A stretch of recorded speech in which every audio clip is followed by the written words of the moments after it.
We have the Bentley Continental, a Bentley Bentayga, a Rolls Royce, and then like a Cadillac or something. Yeah. And everybody was in the comments, oh, that's a flex, oh, that's a flex. This is not the flex.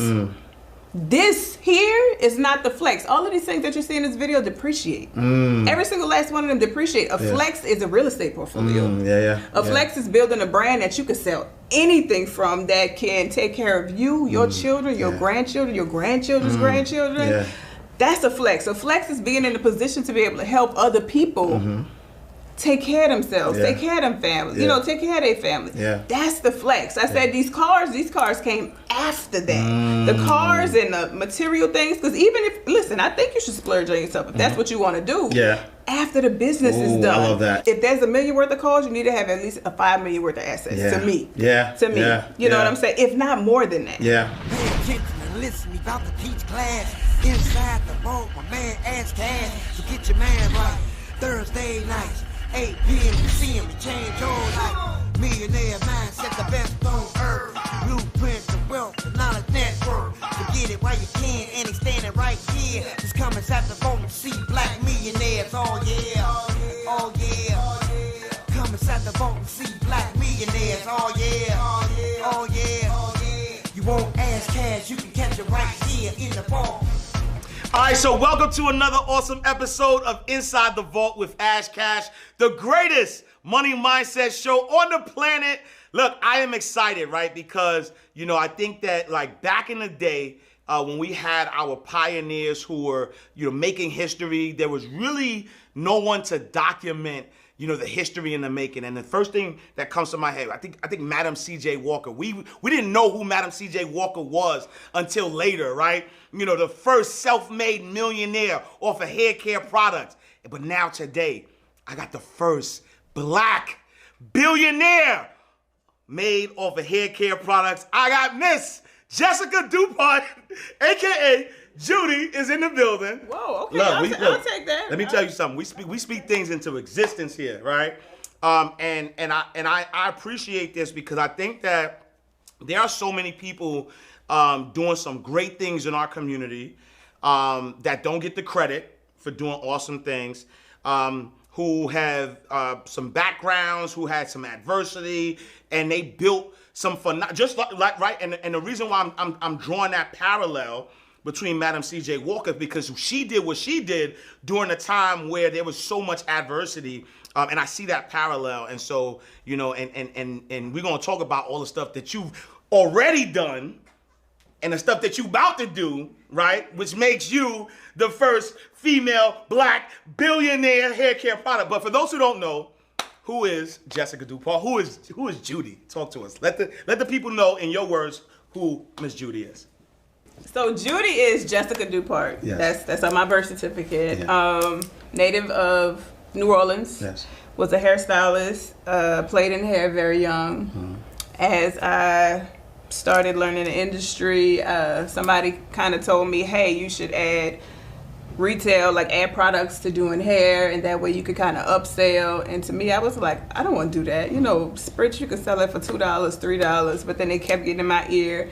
So added products and learned social media marketing. I was able to leverage social media marketing into having a multi-million-dollar hair care line. Didn't see it coming. I didn't want to get from behind the chair. They had to literally pull me from behind the chair because hair was all I knew. That was my life. From there, I've been able to also successfully launch Kaleidoscope Realty, Kaleidoscope Management, and employ a few people, make their lives real comfortable. Yeah, I love it. I love it. That impact. And so, were you always an entrepreneur? Did you know, like from young, like, yo, I'm gonna be the boss, I'm gonna run my own thing, or, you know, talk to us about young Judy. My dad was. My dad actually kind of pursued everything before he died. He pursued every single thing he wanted to do. So he had a liquor store at one point. He was a real estate agent. He did everything he wanted to do. So I kind of watched that growing up. I did hair starting at like 13. So I was doing hair out of the house, $5. Then it went to $25. You know, then of course it went up. So I didn't see it as being an entrepreneur though. I felt it was me doing what I love to do because I had a passion for actually doing hair. So it was just me following my passion. Hey, what's up, y'all? Are you a coach, consultant, service provider, course creator, or expert that wants more clients to happily pay you $3K to $10K for your programs and services? If you answered yes, I have a special gift for you. It's from my guy, Marquell Russell, and it's called the Paid Ad Playbook, which shows you how to actually get 50 to 100 leads every single day that actually convert into clients. Marquell, he's used the same process to help clients create over $250 million in revenue. And this is more than $250 million. You heard me right. Some of the top influencers, coaches, and consultants in the world have used Marquell strategies to build multi-million-dollar businesses, and they still use them on a daily basis. And the cool thing is that this works for you even if nobody knows who you are. So to get free access, go to InsideTheVaultGift.com or text VAULT to 904-447-5274. Again, that's InsideTheVaultGift.com or text VAULT to 904-447-5274. My guy's going to take care of you. Let him know that AshCash sent you.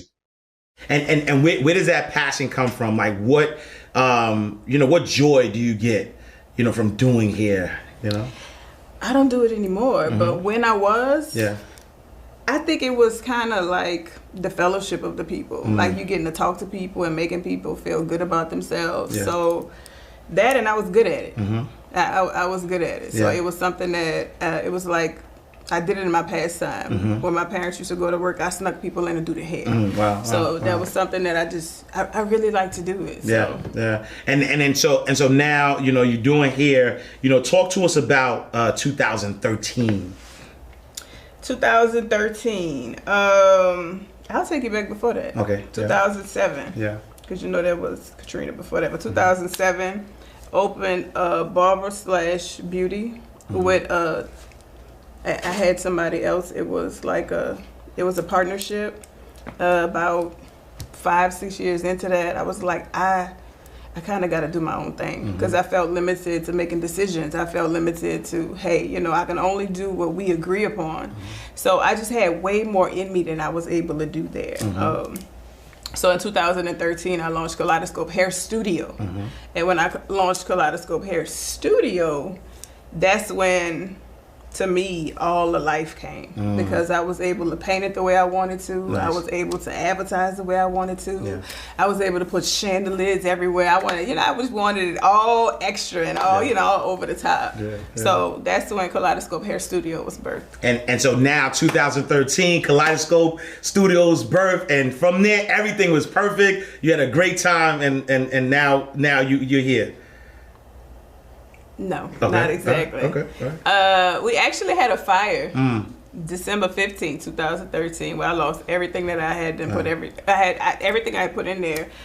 When I opened in 2013, it's crazy because I only had $2,000 in my savings account and a deposit that was $1,800. So it left me with $200, but it just made me feel like, bitch, I'm sorry, bitch, you better get out there and do something. Yeah. Bitch, you better get out there and do something. We done signed a lease for this place. Right. You gotta buy a chair. Look, I hear no coming out. Come on, let's go. You gotta buy chairs, you gotta buy TVs, you gotta buy stations. So, get to it. And from there, I worked long nights. I already worked like 5 to 7 days a week, and I would come in at 6 and leave at like about 8 or 9, but I started working till 2 in the morning. I was hitting up the girls that was going to the club, hitting up the strippers, what y'all need, and just stacking my change. And I was slowly but surely feel it, though I was getting, I think when I first started, I had 2 stations, and then 4 stations, and then 6 stations, and then I lost everything. Wow. I lost everything. And take us to like, that feeling, like that mindset, like what are you thinking? What are you going through where, you took your last to start this dream, to do your thing, you put your blood, sweat, and tears in it, and then just like that, it's gone. Katrina had happened before that. Yeah. So, I had watched stuff wash away before. So for me, it was like, the only difference with that is it was a lot of people, that were affected. And then there were some people, where you had assistants, you had this, you had that, and then you had more time. when this happened, I wasn't the only hairstylist in there. So the first thing I felt, it's very responsible to make sure that everybody that was in that shop that lost their stuff as well has somewhere else so where they can pick up and continue their livelihood. Wow. So I didn't really have time to grieve. I felt straight in. I mean, I went straight into what we doing. Yeah. What like how we figuring this out. Yeah. So the salon that I left, I temporarily moved everybody back to there until we could figure this thing out, because there was nothing that was salvaged. Nothing. Yeah. TVs melted off the wall. Wow. And how did the fire start? Do you know how the fire started? One of the stylists left something on. Oh wow. Yeah. And she was actually on the scene when it happened. Like when I got the call from the security company, and they were saying, we have a motion detector, and your alarm's going off. So I said, okay, I lived up the street, let me go check it out. I get there, and we had this sign. It was like with the rotating words, and it was blacked out. I was like, what the fuck is going on with that sign? So when I opened the door, I don't know if you've ever experienced a fire, but you kind of get blown away. So I'm going to open the door, and it kind of pushed me back. I was like, oh my God, what happened? So I'm calling everybody that, that kind of worked at the shop, and it just so happened that like 2 or 3 of the stylists came, and once they put it out, you can kind of see where the fire started. And when she saw that it started at her station, she fainted. Wow. And we had ambulance on site. It was the craziest thing ever. So I'm trying to talk to them and let them know everything will be all right. And I felt like I didn't have time to grieve. I didn't have time to think about that, but it just made me feel like this time around, this must be a lesson in you having to do it better. Ooh. This must be a lesson in you did it one time. Yeah. In a small amount of time. Let's see if you could do that again. Ooh. But why don't we do it better this time? Instead of buying $35, $5,000 chandeliers, why don't we be smarter about how we're gonna go about it? Because now the amount of time that you did it in before, it has to be shortened because you have all these people counting on you too. So wow. I mean, that's powerful, because like, just to unpack that a little bit is that, while, you as the owner and, you put your dreams, your money, everything into it, when this tragedy happens, it's not even like, yo, this tragedy is, oh my God, it's the end of the world. This is, the mindset that you have is like, all right, how do I get my people right first and foremost? But then even as I get my people right, how do I make sure that, the next time, you didn't even think about quitting, right? You didn't even say like, yo, and even so talk to me about that mindset, because even that face that you're giving me right now, you don't even understand that word. What? That word don't even connect with you right now. I feel like everything that's thrown at you is for a lesson, and it's a lesson to prepare you for what's next, and what's next is usually greater. So the mistakes that I made on my journey, now those mistakes today would probably cost me millions of dollars had I not learned them back then. I try my hardest not to sit in a place of darkness, because granted you're gonna have to visit it because things are gonna happen in life, but when you sit there, it's not doing nothing but wasting time. Especially when you got people counting on you. I was the owner of the salon. Those people work for me. So it's like I'm responsible for making sure that we straight. Right. And where does that come from? Because I know, I mean, even now, right, there's people who are going through some things, who are, they just can't kind of bear it, right? They're like, man, this is a lot. This is coming at me at such a speed. Where do you get that mindset from that, never give up? I'm gonna get it however, like, this is not the end. Like, where does that come from? I really think, I can honestly tell you, probably about 3 to 4 years ago, I felt like everybody had it. But I mean, I feel like I've done a tour before where I taught like 18,000 people, right? And I taught everybody the same thing. It was 10 different stops. I taught everybody the same thing. Out of that, we might have had about 5 to 6 people that have now become millionaires, which I'm happy about. Nice. We have probably hundreds of people that are successful, but then you have some people that are exactly where they were, just like after that. So I feel like you have people that it's like instilled in them that, hey, you can't give up. Hey, anything is possible. Hey, risk it all. You're going to get it back tomorrow. And then you have the other people that don't believe in that. Like, I was having a conversation with Brad, and it's like I don't believe in a plan B. Yeah. And I feel like a lot of people that I know that are real aggressive entrepreneurs don't believe in the plan B either, because it makes you feel like I have something else to alternate to. But when you feel like this is your only thing, it makes you put 10,000% into it. You have nothing else to fall back on. So bitch, you better make this work. Facts. Yeah. And honestly, like that's actually the billionaire mindset, right? And you know, I'm a big believer and student of the law of attraction.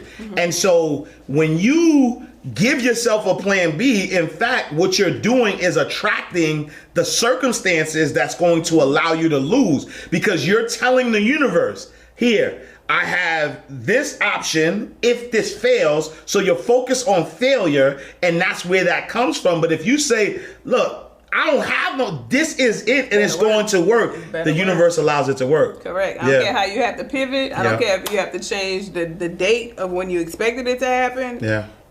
This gotta work. And so now you're at a space, right? You know, you get to a point where you're making $100,000 a month. And then you cross that milli. Talk to me about the events that allowed that to happen.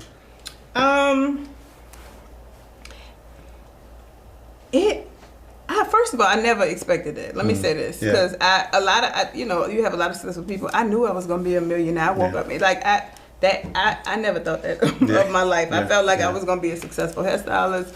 I was cool making. I think I was making $150,000, $200,000, maybe $250,000, something like that. And then this thing happened. Yeah, a year. And then this thing happened to where what I was making in a month, I make in a day. And then what I was making in a year, I was able to see in a day. So then it's like, this might be something. You know, this particular thing you might have to lean more into. I stayed behind the chair. I think I stayed behind the chair even after I made $1 million, because it still didn't click to me that, hey, this might be forever. You know, it still was what if these people stop buying this shit? What are you gonna do if these people stop buying this? All I know is doing hair. All I know is being behind the chair. All I know is my routine. And then eventually the business needed me so much that I had to stop. Like I had to stop. I will never forget. I was working. I went from working 5 days. From working 7 days to 5, from 5 to 3, from 3 to 1. And that day that I was working was a Friday. And that Friday I was working, I might have made like, I don't know, $3,500 as a hairstylist.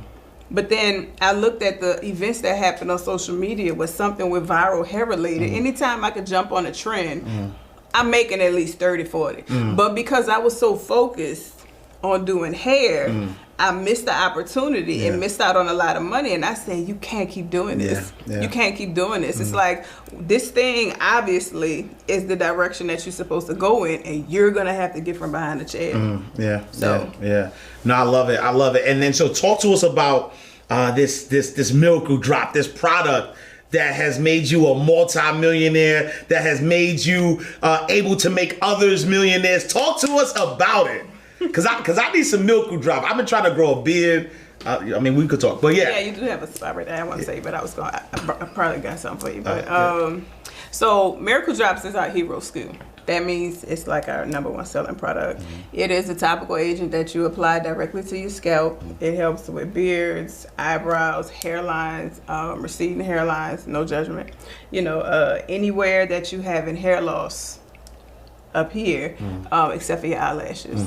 And you just apply it every other day, and it goes your hair back. Wow. The shit really worked. And then so what was the mad scientist moment that you like put this thing together? You know what it was? Yeah. I didn't want to do what everybody else was doing. Now, granted, right now they have 1 million of them. Yeah. 1 million of them. Right. You welcome. And I said, you welcome. Look. Talk that talk, Because when I did it, I first launched with 4 products. It was an oil spray, a spritz, an edge control, and a Miracle Drops. And the Miracle Drops weren't even what I thought was going to be the #1 seller. At the time, everybody was selling edge control, everybody was selling this, everybody was selling that. So I had to have an edge control because it had to be in your line. That was the first thing I kind of introduced and kind of promoted. But then the Miracle Drops kind of jumped in front of it because it's not isolated to a certain thing. Like it's men, women, all ethnicities, all ages. Yeah. The edge control is a little bit more isolated to people that wear their hair like that. African Americans that style their hair a certain way. Yeah.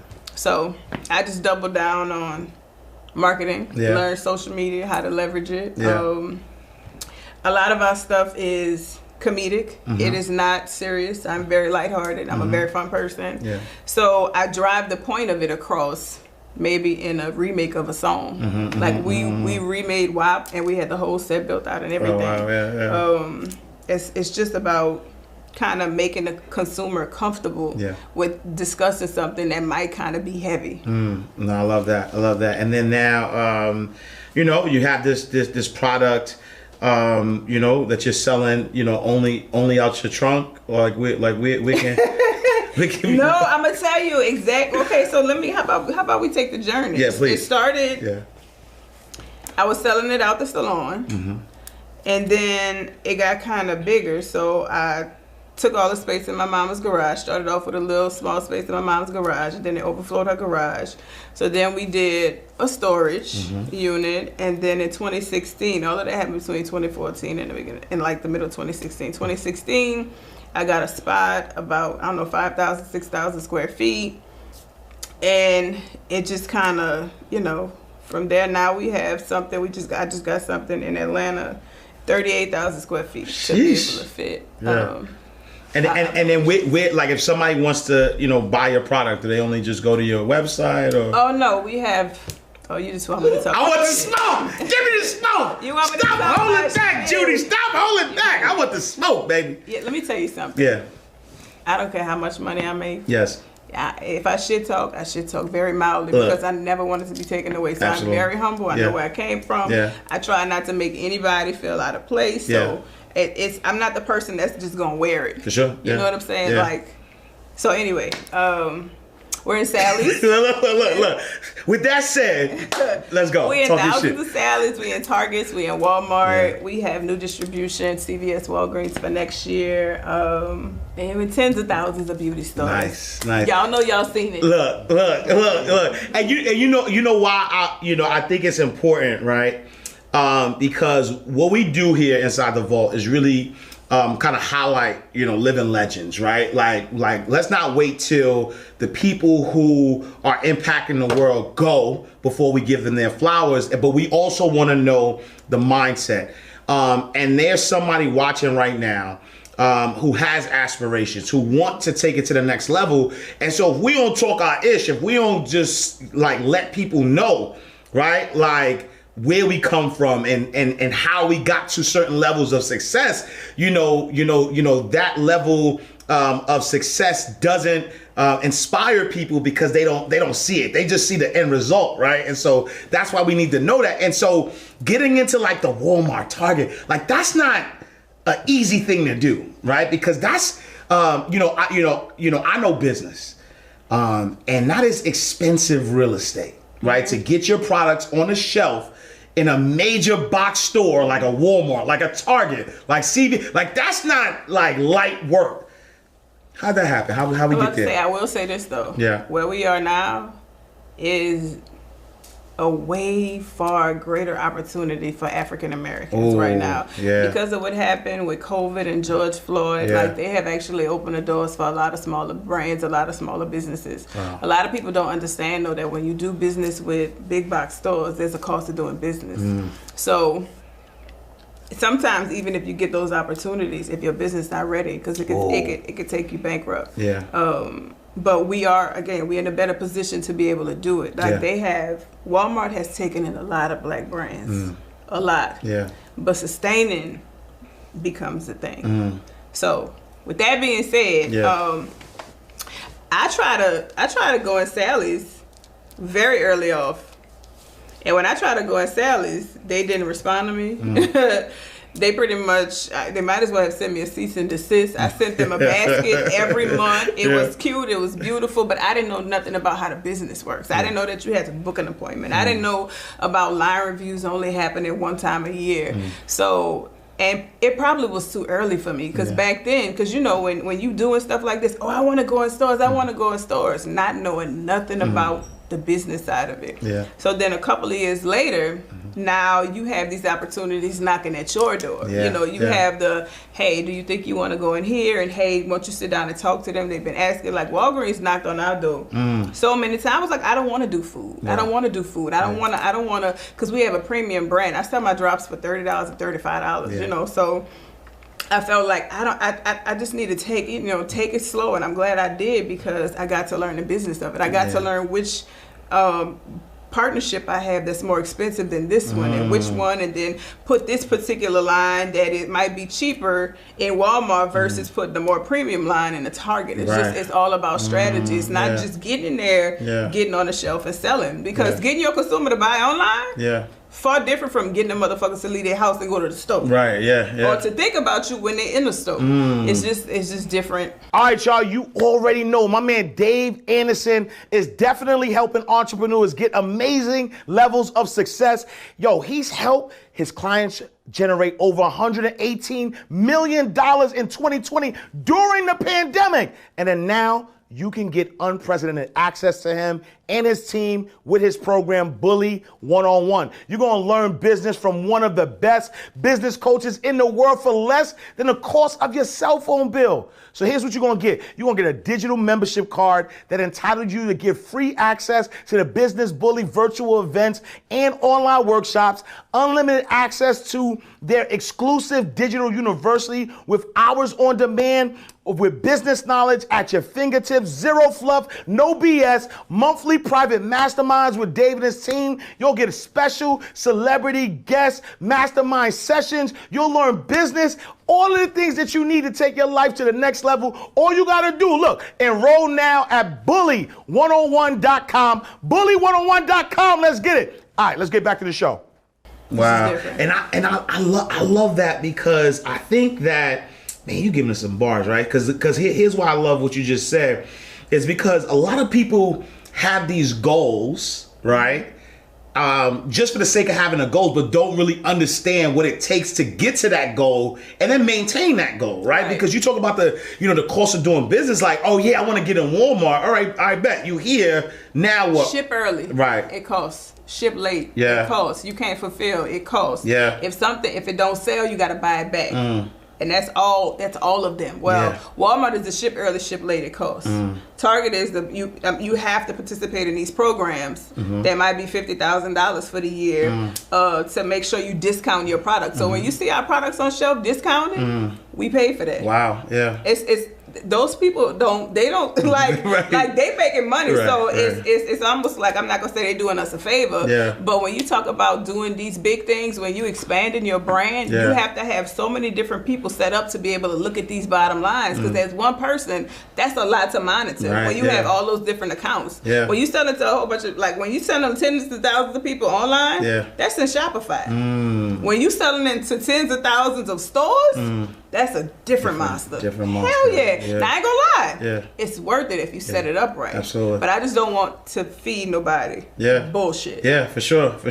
And I love that. And so there's an entrepreneur right now that's running a 6-figure business. And they want to get to 7 and multiple 7-figure businesses. What is what advice would you give them? Like, what's the proper way to set up the right foundation in order to, get from that 6-figure to 7-figure space?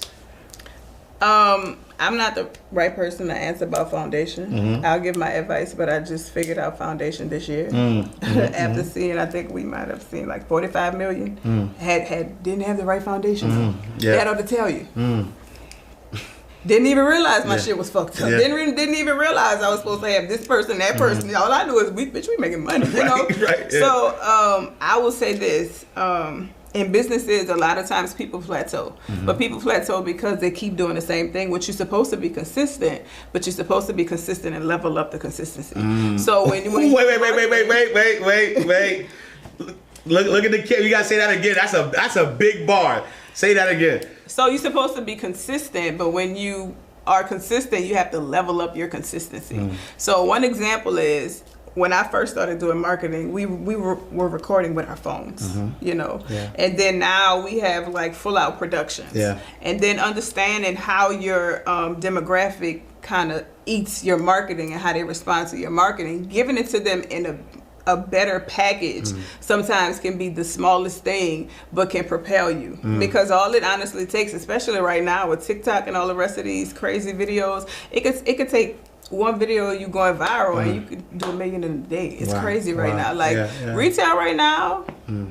It's crazy. Yeah. It's crazy. Yeah. And so really just kind of, you know, being consistent, having that consistency, you know, is it the same mindset that you had making 6 figures that you have making 7 or does there have to be a paradigm shift? I think it's a certain mindset you have to take to be an entrepreneur, period. Yeah. Because it's risky. And to stay in it, because you have ebbs and flows, you have ups and downs. So to push past your downs, because you know, oftentimes people feel like they down is gonna be down forever. So to push past your downs, that's a certain kind of mindset. But as far as between 6 figure, 7 figure, I don't know for me if there was a big difference. I think for me it might have been more so. I just was hungry. Yeah. I think you can't let your hunger catch up to you. I think you just always have to stay hungry. Yeah. So once I paid $200 for promo, and then I wound up seeing what that did. I paid $2,000 for promo, and I strategically partnered with the right people, and I saw what that did. Then I paid $20,000 for promo, and I was like, oh. But you know, it's kind of like you learn along the way, but you never lose that hunger. Yeah. You never lose that hunger. Yeah, and I love it. And then now, you know, you have somebody who is, you know, works a 9 to 5. You know, they want to jump into entrepreneurship. You know, you've kind of, you know, proven or a testament of like, yo, bet on yourself, take that risk. But that person who has that 9 to 5, who, you know, has that itch, they want to be an entrepreneur, but they don't know where to start. What advice would you give them? Stop listening to everybody else. Stop listening to everybody else. That would be the most discouraging thing. And then people got it fucked up, right? A lot of people feel like, them people told me not to do it because they're hating. You asking for advice from somebody that's on the same level as you. How can they advise you about somewhere that they've never been? Not only that, but if they have their own personal battles that they fighting, how can they help you fight yours? Let them, you know, like they're going to advise you according to their understanding. Like even down to my parents didn't want me to do hair because at the time doing hair wasn't making money like that. They wanted me to be a doctor or a lawyer, but not because they didn't love me. They were trying to protect me from what they knew. So I feel like if you have something, like if you have a passion and you won't go after it, especially if God told you to move, you're supposed to move. Now I will say this though. Sometimes people jump too fast. So if you got a 9 to 5 and you've been praying about it and all signs have said, do your research first. Understand the business first. Why don't you launch the website, test the waters out first.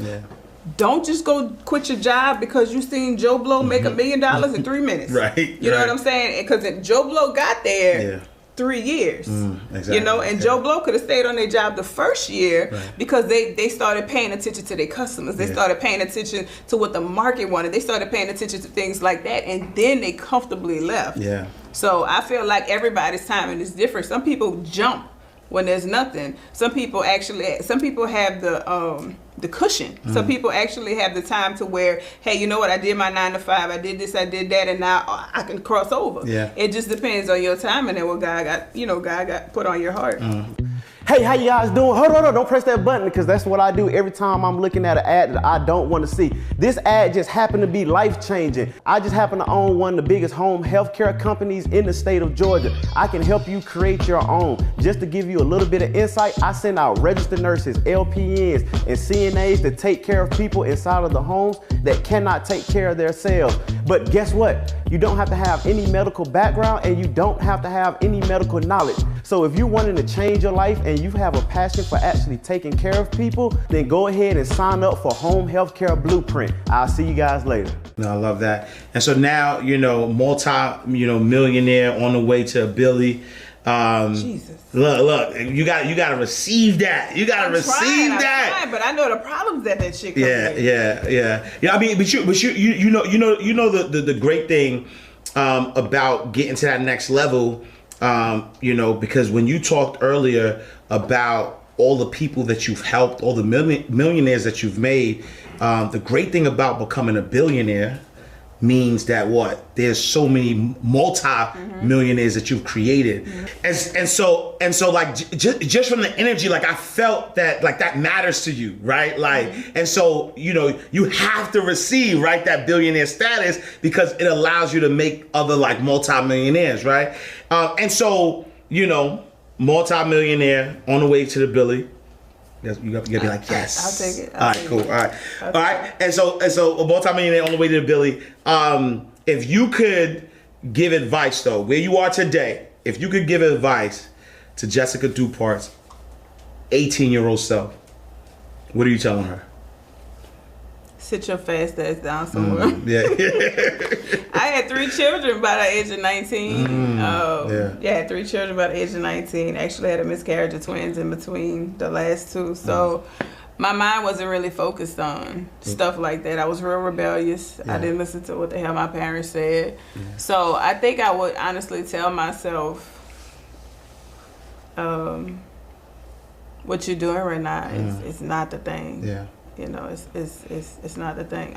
Listen, I love my children. Yeah. I'm glad I had them. Yeah. But you know, just what you're doing right now is just not the thing. Yeah, I love that. And you know, I did want to go back, right? Because as we talk about you know, being on Walmart, you know, being at the Targets, being at the CVS's, being at all these different 10,000 retailers, like that's huge, right?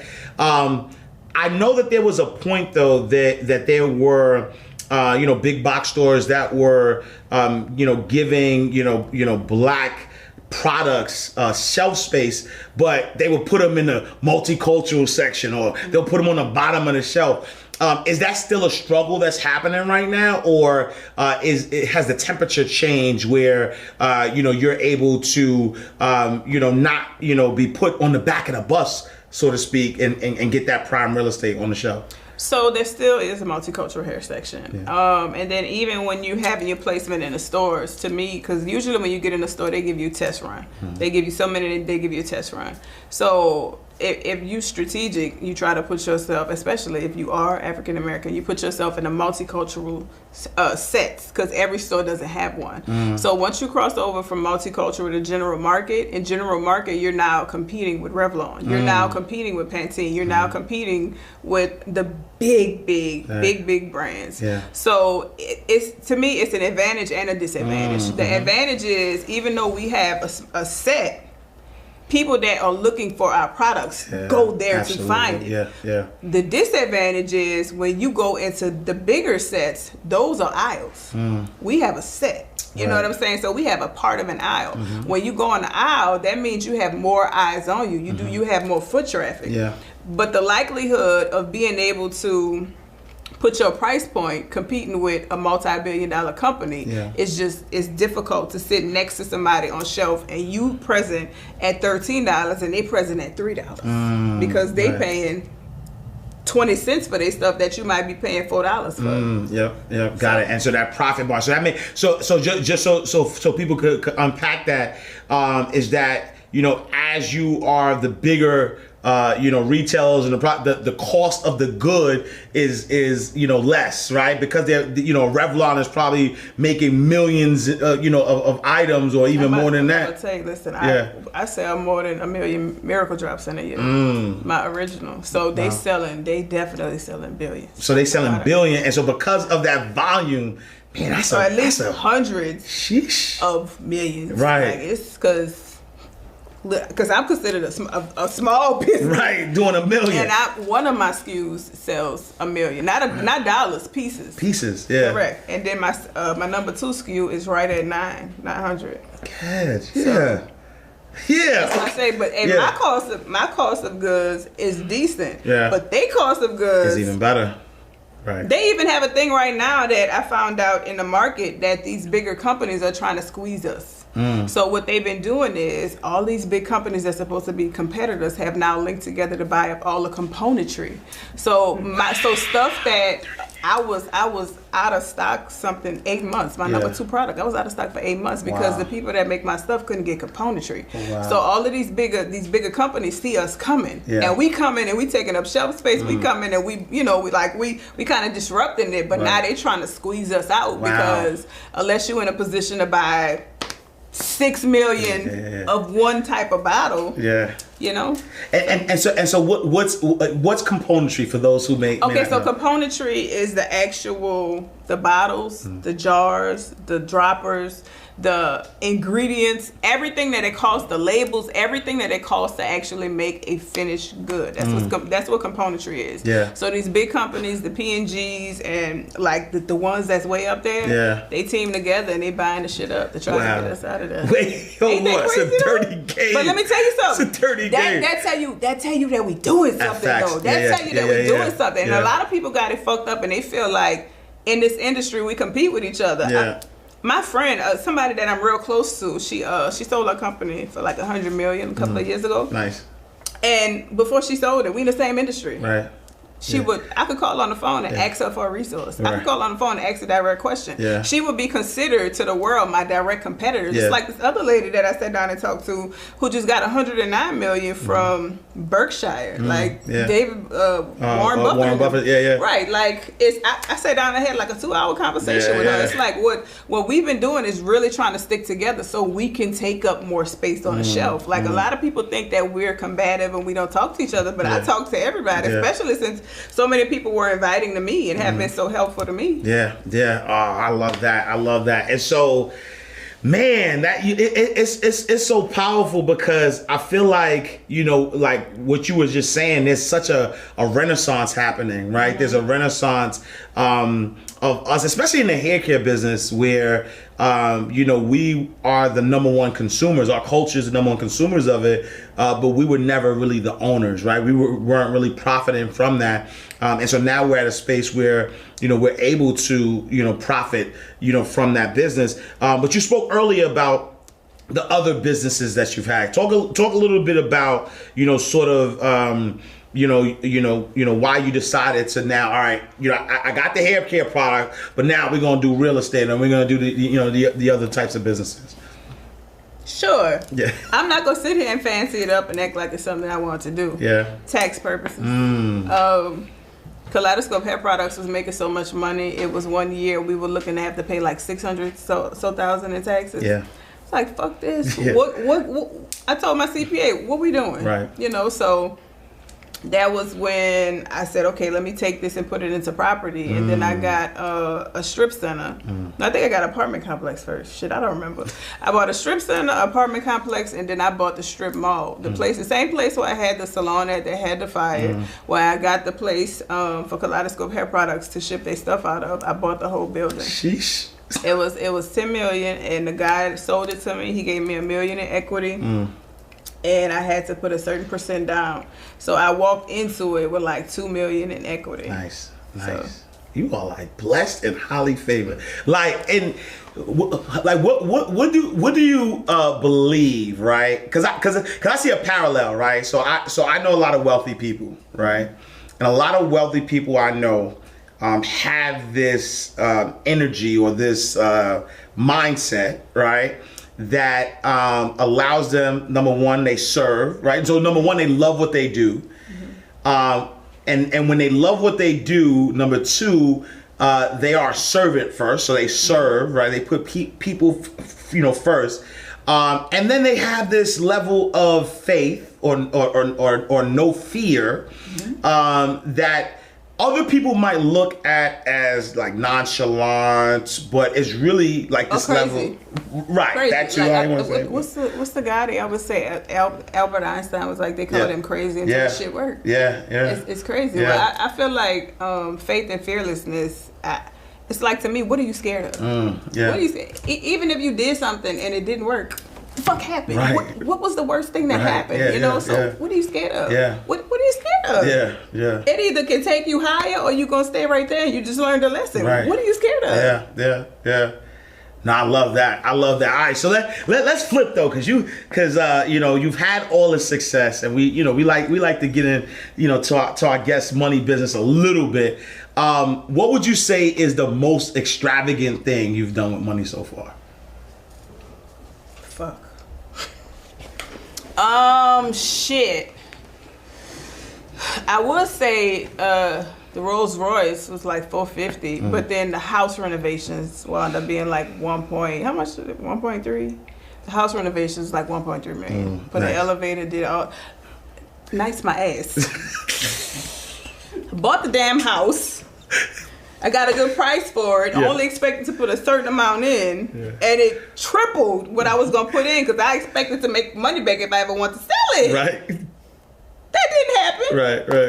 Right. So, yeah, just like shit like that. I mean, I posted something recently. It was Corey got us doing. Corey from Sepulveda Lake College just got us doing. Salute. Oh my God. 30-day reel challenge. So for 30 days, we have to do a reel that has not been posted already. So it's just a whole bunch of different shit that I've been doing. Yeah. And so I posted one, and I was eeny, meeny, miny, mo, like a Lil Wayne thing, and it was pointing to that we have the Bentley Continental, a Bentley Bentayga, a Rolls Royce, and then like a Cadillac or something. Yeah. And everybody was in the comments, oh, that's a flex, oh, that's a flex, oh, that's a flex. He said kaleidoscope though, too. Right. Yeah. You saw it? I saw it. Right.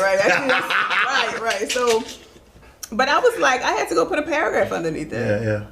This is not the flex. This here is not the flex. All of these things that you see in this video depreciate. Every single last one of them depreciate. A flex is a real estate portfolio. A flex is building a brand that you can sell anything from that can take care of you, your children, your grandchildren, your grandchildren's grandchildren. That's a flex. A flex is being in a position to be able to help other people take care of themselves, take care of them families, you know, take care of their family. That's the flex. I said these cars came after that. The cars and the material things, because even if, listen, I think you should splurge on yourself if that's what you want to do.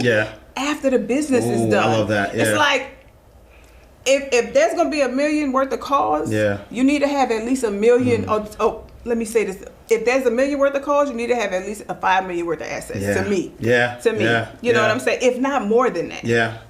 And I love that you said that, because I think that's the one thing that people get misconstrued about, you know, people who are showing you know, the fruits of their labor, is that people automatically believe like, oh, I want that, but they don't know about 2007. They don't know about 2013. They don't know about 14. They don't know about the 18, you know, the you know, hours. My first 18 months, I didn't touch my profit. I took every single last dollar that I made, and I'm proud to say that I took every single last dollar that I made in Kaleidoscope Hair Products and put it back into Kaleidoscope Hair Products. I did not want to take profits off of something that was going to be $200-300 when I could take it off of $50,000, $100,000. So.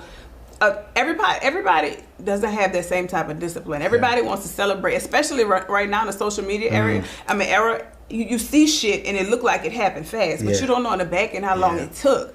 But if you take and you in a position to be able to reinvest in your company, 2014 between July and December we saw 80,000, but then 2015 between January and December we saw 800 by me simply taking everything that I had and putting it back in there. And then doing that again, it goes from 800 to like 1.5, from 1.5 to 2.6, from 2.6 to 5. You know, it just keeps doing that as long as you disciplined enough to know when to chill. You know what I'm saying? Everybody wants to party, spin. Because that's what they see. There's this big debate. I remember I was in the clubhouse room, and it was the room might as well have been split. You have the people that were saying it's negative to post your earnings, it's negative to post all of these frivolous things that you buy, and the other people are saying, well, bitch, if I sell that, I make a lot of money. How do people gonna know that I make a lot of money? People not gonna want to learn from somebody that doesn't look like they're wealthy. Especially in our culture, people do not put a certain level of respect on your name until they see it. Until they see it. Like even I had seen $1 million, and I was riding around in the Tahoe with the side mirror hanging off. I didn't give a shit about that. I had holes in my tights. I was grinding. You know what I'm saying? Like I was working. But then I was trying to work with this person and work with that person, and nobody was paying attention to me on my brand. I bought a Bentley. Now everybody. I just talked to you last week. Right. Nothing changed.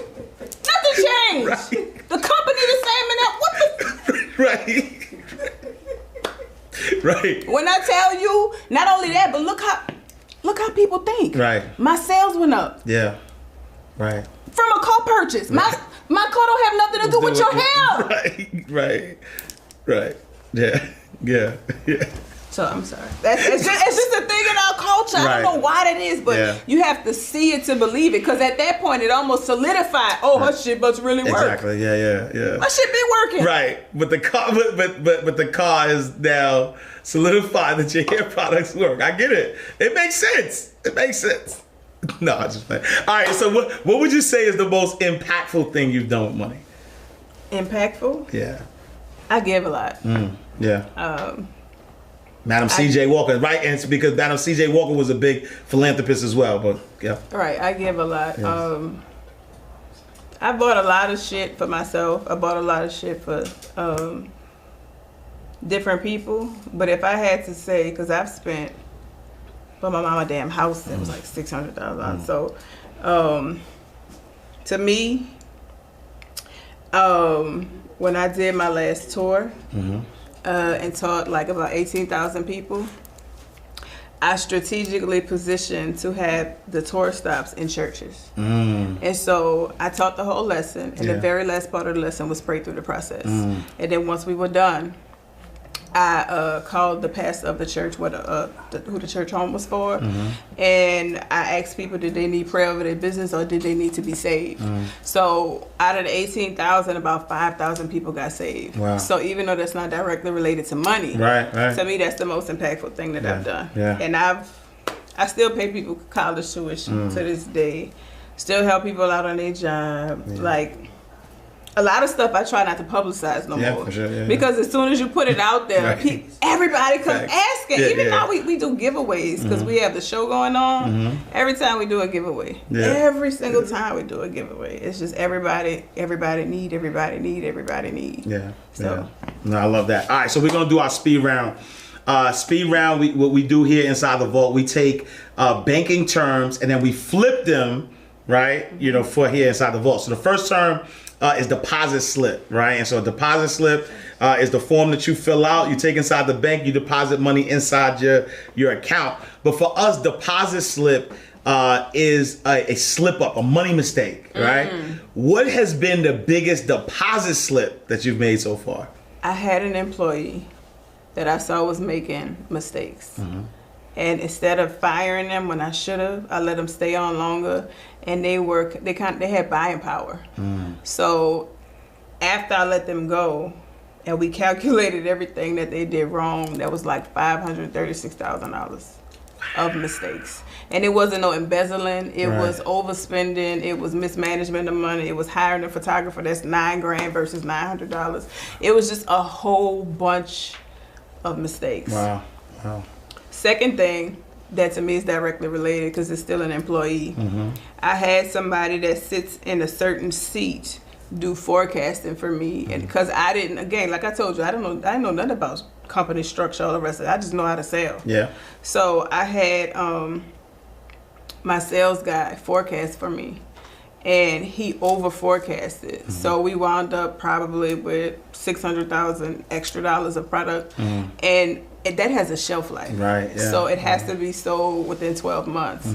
So that winds up being a loss unless you push it. And if you push it too hard or sell it too cheap, it waters the brand down. Wow. Those are my two biggest. And I love that because it really just kind of, talks about what you said earlier about, just understanding business, like what what is going to take for you to get to that next level, because that next level comes with other things, so you have to kind of understand that. Second term is charge off, right? So charge off, you borrow money from the bank, and for whatever reasons you don't pay it back. The bank is trying to get it, but eventually they're like, all right, we're gonna charge this off. What type of people or mindsets did you have to charge off during your journey? Oh, that's a good one.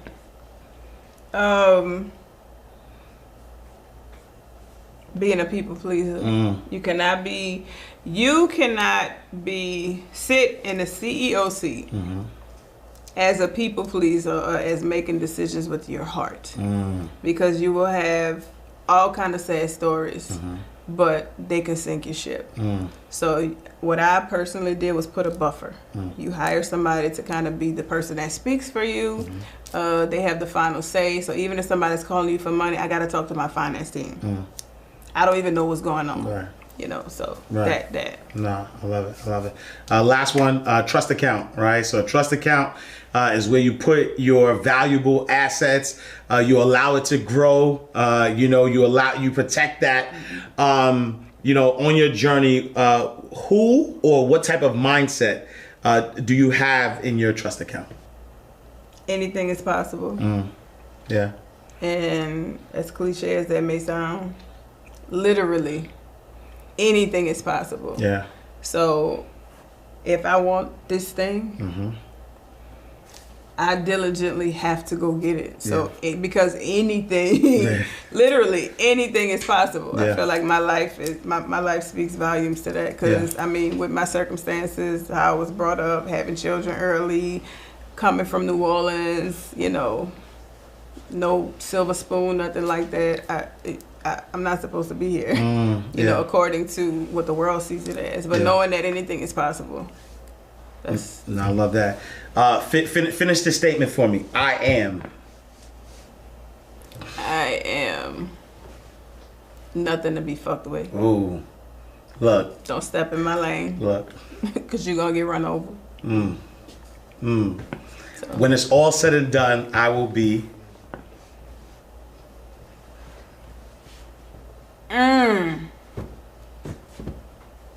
When it's all, I gotta take B out.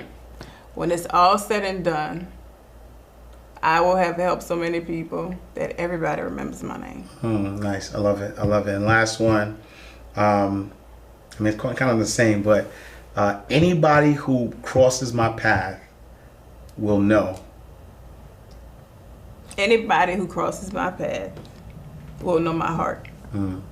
I love it. I love it. And so, you know, now that you're at, you know, at the space that you're at, you know, I know that there's a lot of money myths out there.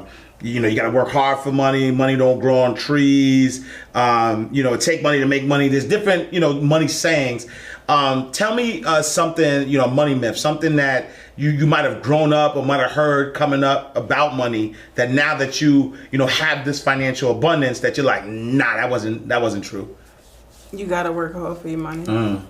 Okay. I was in the clubhouse room. It was 78 of us on stage. It was like 2 billionaires. Like, it had people in there that were well established. And, you know, everybody kind of get up there, give their spiel on what they do. And we were like the little people. Oh, y'all still work? Y'all still work? Y'all still, oh, okay, that's admirable. Like, you still sell products? Like, because what they've been doing is they've taken their money and invested into people that have businesses that are about to thrive, or they kind of evaluate it, and their money literally makes them money. And they don't do nothing. Wow. It's like, bitch, why ain't nobody told me that? Right. So that's what I was saying. That's the money. Listen, yo, like I said to y'all, if y'all ain't get inspired by this interview, I don't know what y'all are focused on. I don't know what y'all watching. We got the billionaire, Miss Judy, in the building. If somebody wanted to connect with you, if they wanted to tap in and find you, where can they find you? Instagram, The Real BB Judy. That's DAREAL.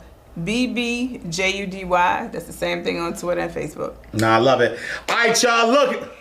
Listen, make sure y'all support. Make sure y'all, you know, tell a friend. Share this video. Let people know that there is someone who looks just like you, who looks like your mama, who looks like your cousin, your auntie, whoever. But make sure that you share this. You make sure you support the brand. Make sure we take it to fruition, right?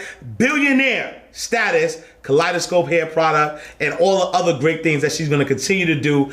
But thank y'all so much for tapping in, for tuning in. Make sure y'all follow us on all social media platforms at Inside the Vault. Make sure y'all follow me, Ash Cash, at I am Ash Cash on all social media platforms. We are closing out the vault. Another powerful episode of Inside the Vault with Ash Cash. Make sure you tap in, you tune in. I'm going to check y'all out next time. Same time, same place, in God's will. All right, y'all. Peace. Oh yeah. You won't Ash Cash, you can catch it right here in the vault.